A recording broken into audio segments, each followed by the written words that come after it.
Welcome to the AIAMC podcast. I'm Kimberly Pierce-Burk, Executive Director of the AIAMC. And joining me today, I'm so excited to introduce Dr. Ted O'Connell, who's the Director of Medical Education, the Institute for Medical Education at AIAMC member, Kaiser Permanente Northern California. And if you were with us at our annual meeting in Carlsbad in April, you might recall that Dr. O'Connell served on a really just engaging panel discussion on advocacy and action. There were three panelists by sizes of GME enterprise. All of them had served as advocates and grew their academic enterprise. And I thought it would be fun today to just circle back with Ted and ask him, we'll take a slightly deeper dive into that panel discussion and talk a little bit about next steps and hopefully have some tools and tips for those of you listening or watching in that wish to grow your own academic enterprises. So, Ted, Dr. O'Connell, I'll start with, I remember getting your slide. So each of our panelists had a timeline slide. And I remember receiving that and seeing that between the years of 2010 to 2022, the number of residents there more than doubled from 220 to 483. And I know part of that time was before your tenure, but I also know you're planning to grow that by another 25%, which really is just remarkable. So as people are listening or watching and they want to increase their number of residents, maybe not that dramatically, but they wish to increase their number of residents, what landed, like what landed with your C-suite and the leadership team to get them not only on board with supporting such growth, but really help drive the process? Can you speak to that?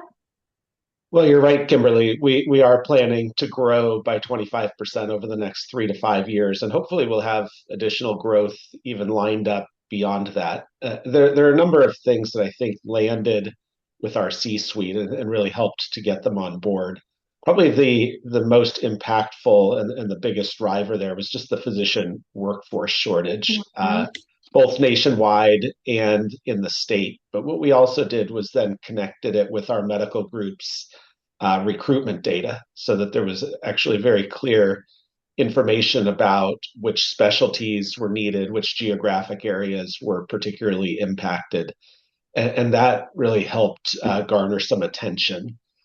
A few other things that I think helped with understanding and engagement with C-suite. One is just really being able to explain our strategy for growth, both linking that with the recruitment data, but also being able to demonstrate that we had a really clear process for how to evaluate new program proposals. Mhm. We did validate it with an external consultant at the request of the organization, which I think just gave us that external validation that our strategy was sound.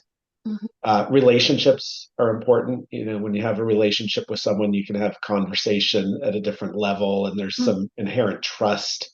So I would say that was important. Creating a business plan, Mhm. showing the economic impact over the next decade, just in terms of how much this growth is likely to cost, especially as we go beyond the CMS cap. And Mhm. then, part of that business plan and being able to describe the economic or show the economic impact is also being able to describe the halo effects that we all know that Mhm. training programs have around physician professional satisfaction, around retention, recruitment benefits, reputation, marketing. Mhm. It's hard to put a number on that, but being able to Yes. describe that, I think, is pretty important. Yeah. No, I love that because what I'm hearing you say is it's a combination of data, data, a business plan, and coupling that with telling the story. And I think it does take both. Sometimes we have to have the numbers. Let's make no mistake. Sometimes we get so mired down in them that we really forget what the story is and what the impact of this growth would mean. Um, and I must say that sounds like if I were listening in as a colleague wanting to grow my program, I might, that does sound like a little bit of a heavy lift. How long did it take you to gather that data as far as workforce and recruitment and what it might mean to retain and have those residents become attendings in the specialty, needed areas. How long did that legwork take or that preparatory work take? And who helped you with that? Well, I think the preparatory work itself was not as challenging as the various conversations with all the relevant stakeholders. We are Okay. a big organization. Getting recruitment data, building out the economic models, figuring out our strategy. In my view, is was fairly straightforward. You just need to know who to ask to get the data. It's Okay. more convincing all the relevant stakeholders that this is the right thing to do in uncertain economic times, that really committing to physician training for the long term Hmm. makes sense. Hmm. Sometimes you're engaging with somebody who's not in the business of physician professional development, and that's just not even on their radar or in their Hmm. worldview. And so there's Hmm. additional conversations that Yeah. have to happen. I would say, though, to answer your question specifically, it was 2+ years from the initial SBAR that was written, followed by a business plan, all the way until everybody had agreed upon it. And even now, we're kind of going back and refining some of the funding agreements around this. So it's even now not quite a finished deal, although we're down to the 1 yard line, I think. Yeah. Wow, I mean that's just so exciting to hear. And I think you're touching on something that you'd said before, but that was a beautiful example. And that is it's about relationship building. So you really have to, don't just walk into your CFO's office and say, "Hi, nice to meet you. Look at this data. We want to grow." You really have to develop those relationships over time and know your audience. So as you said, there were some people that had, you needed them in this process, but they're not invested really in growing the academic enterprise or professional development for CME for physicians, whatever. So you have to know that in advance and think about, well, what will resonate with them? How can we convince them? So a lot of very important soft skills there to make something like this work. Um, so I mean, you have talked about how you got started. It was really with that SBAR, gathering some data, getting your ducks in a row. But how did you decide, Ted, with whom to start and who were the key players in the room or who were the key stakeholders that you reached out to first? Well, I think like anyone who's probably listening to this podcast, we're all working in highly matrixed environments with multiple stakeholders. In our organization at Kaiser Permanente, we actually operate across multiple entities. There's the medical group, there's Kaiser Foundation Health Plan, there's Kaiser Foundation Hospitals. And so working across those entities and trying to get everybody in line and not in line, on board and engaged. And to your point, I think just getting back to the why in all of this, Hmm. and and understanding that each stakeholder is has a different view and different perspective and different experience, with some having no experience in medical education at all. But to answer your question about who we needed to engage, our designated institutional official was very involved. The CEO of the medical group, the CEO of the health plan kind of indirectly was involved. The chief medical officer of the health plan was involved, chief operating officer, CFO and controller type positions, um, and then numerous other folks that are along the chain in terms of reporting areas. Our GME happens to report up through quality, so they were Oh, engaged. interesting. We Hmm. get our funding, just the way it flows in through community health. So there were individuals there who needed to be involved. We have a director of medical education at each medical center, so they're the ones who are bringing the proposals forward. So they and their medical directors at each medical center needed to be involved. And I think I actually learned this lesson that, because when you're in these matrixed environments, even when you think things are being communicated very clearly and the Hmm. communication is you think is ironclad, it's not even close to ironclad. And sometimes something will whip around where somebody says, well, I didn't know about this. And you look back and you Ah, say, well, how could you not have, like, I thought we had all the stakeholders at that medical center involved, but it just goes to show you how challenging human communication can be.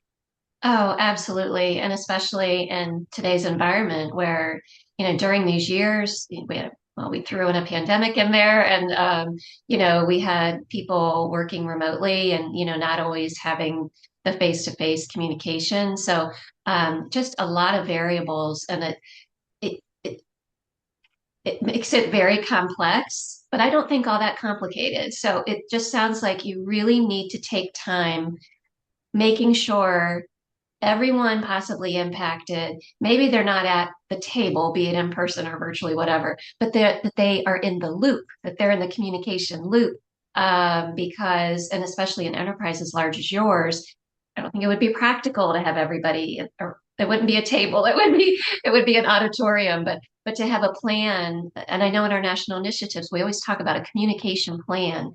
With whom does this messaging need to go? How are you going to get it there? Et cetera, et cetera. So, you know, you shared with us at the conference that looking ahead, um, I would think, gosh, you've worked so hard, time to take a rest, but you're not resting. You shared in your presentation that really the focus for the rest of this year and beyond, you're looking at funding, a shared revenue model, an enterprise council, and more data sharing. So, can you describe those next steps in a little more detail? And again, how have you gone about identifying what is needed to continue this process moving forward and to continue that growth? Sure. You actually said something very important earlier about stakeholders, Kimberly, and I every year do a talk for the fellows in our organization on negotiations. And Mhm. one of the main principles in negotiations is make sure you've accounted for all relevant stakeholders, so somebody doesn't come in at the last moment and derail what everybody else has agreed upon. Yep. And that principle has just kind of shown itself over and over with this work that and it can be very challenging to account for all the stakeholders who may be potentially involved. Mhm. But to answer your question here, so Kaiser Permanente Northern California is essentially at our CMS cap for GME growth. So much of this expansion that we're going to be doing will be internally funded. So we've had to come up with agreements on funding models, including determining the operational benefit of having trainees and any benefit that may be going to the medical group from that. So we're actually currently now um, looking at each of our residency programs, looking at the data and trying to determine what that operational benefit actually is. Mhm. We actually started with what's in the medical literature as kind of a handshake Mhm. starting point, but knowing that our organization um, runs a little bit differently than a university-based Mhm. system, we really wanted to get in there and understand that. So that work is ongoing. Right now, we have a handshake agreement and written notes on what the funding agreement will look like. It will eventually manifest as an MOU based on some of this data that we're able to generate. And then there's actually just been this agreement to further define everything as we go along, Mhm. understanding that this is a fairly large growth proposal all at once. There's some data points missing. There's Mhm. possibly some efficiencies to be gained and other just data that we don't have yet. But all of this work has actually resulted in the development of an enterprise medical education advisory council, which you alluded to. Mhm. And what that really is a national approach to this work, understanding that Kaiser Permanente has a presence in multiple different markets, but right now, our medical education programs are very regionally based and fairly independent, and you could Mhm. say fragmented. But there's an attempt to really try to bring all of this together to develop a national brand around it, make sure we have best practices in place, look for Mhm. where there's economies of scale or potential for efficiency, figure out how one market can support another. such as taking some of the processes that we've developed and providing those for other markets. So we've had some initial meetings with each market to understand what their UME and GME footprints are, Mhm. both with their own sponsored residents as well as with affiliated residents that may rotate there. And we found that each market is actually quite different in terms of how Mhm. what their footprint looks like. Yeah. We've engaged key stakeholders from each market, the deans from our two medical schools, the Kaiser Permanente School of Medicine in Southern California and Geisinger School of Medicine. And in 2 weeks, we're going to be hosting our first, it'll be a virtual meeting first to bring all of these stakeholders together as a kickoff meeting. And then in the fall, we'll be meeting in person so that we can Oh, nice. really start this work. So it's had some really interesting consequences and positive consequences in terms of bringing everybody together. Hmm. Yeah, you're mentioning the dean of the medical schools. I mean, that's a stakeholder that people might not think of right away, but my gosh, how important is that? They're bringing their third year clerkships, fourth year electives, and what's that going to mean, and how are we growing our programs? So I really do think that identification of key stakeholders is just so important. And I have to say, as I'm listening to you talk, I'm just so impressed. And I think others listening might think, well, shoot, I don't have that kind of business acumen that it seems like Dr. O'Connell has. I don't know how to write a business plan, so I know years ago when I worked in medical education at a teaching hospital, we developed a great relationship with our strategic planning department. I'm sure it's called something much sexier now, but they would often help with the writing of a business plan or expansion of programs. And so if for those listening, if you feel like, you're not on an island, you need to see what resources are available to you and add them to that stakeholder list for sure. Yeah. Yeah, and I would say even with the work that we've done, about halfway through the work, Kaiser Permanente actually assigned a strategist to this Oh, work good. who helped with a lot of the developing the business plans, the numbers. It's an educational process to work with them and educational for them as well too Mhm. to learn this world that they don't usually exist in. So it's yeah, I think mutually beneficial process. Yes. But you're exactly right about bringing folks in who have that deep expertise and who know the Yeah. organization. Right. So think about um, where you're feeling what you bring to the table, what maybe you need some collegial assistance with, and just really kind of map that out. Just really, again, kudos and super impressive. As I've shared with your colleague Teresa Abazedo Russo, I just think Kaiser Permanente Northern California continues to just show really the best of the AIAMC. They were the Innovation Award winner this year. They've been in many of our national initiatives, and it's because of talented people like you, Ted. So before we close, we always like to um, put a little personal twist on these conversations. And as fascinating as this process has been, I don't want to leave without asking you a question or two that will allow our listeners to get to know you better. And you can't help but notice we actually chatted briefly before we recorded this podcast about your cool background and those old 45 records, which I'm old enough to remember playing records like that.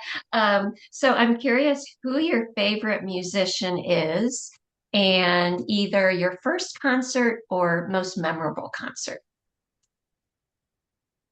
Well, my favorite band currently is 21 Pilots. Oh, yeah, I cool. find, yeah, my children really like them too, so it's fun. We've seen them a couple times in concert. They bring together different genres. Mhm. They just very unique. I think incredibly talented Yes. musicians, and they put on a great live show. They're very committed to the work that they do. So they're my Nice. favorite. Nice. I've had the. I don't actually remember what my first concert was, even though I've been to a lot.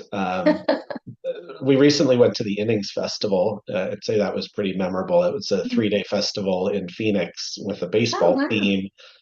But my teenage daughter was the driver for that. So to be able to go to a concert with your 15-year-old daughter and my wife and spend 3 days enjoying music was memories that will last a long time because Oh, anytime a that's teenager wants to engage with you, yes. you take the opportunity. So Yes, and music is the shared love language that can bring us all together, I firmly believe. So that's awesome.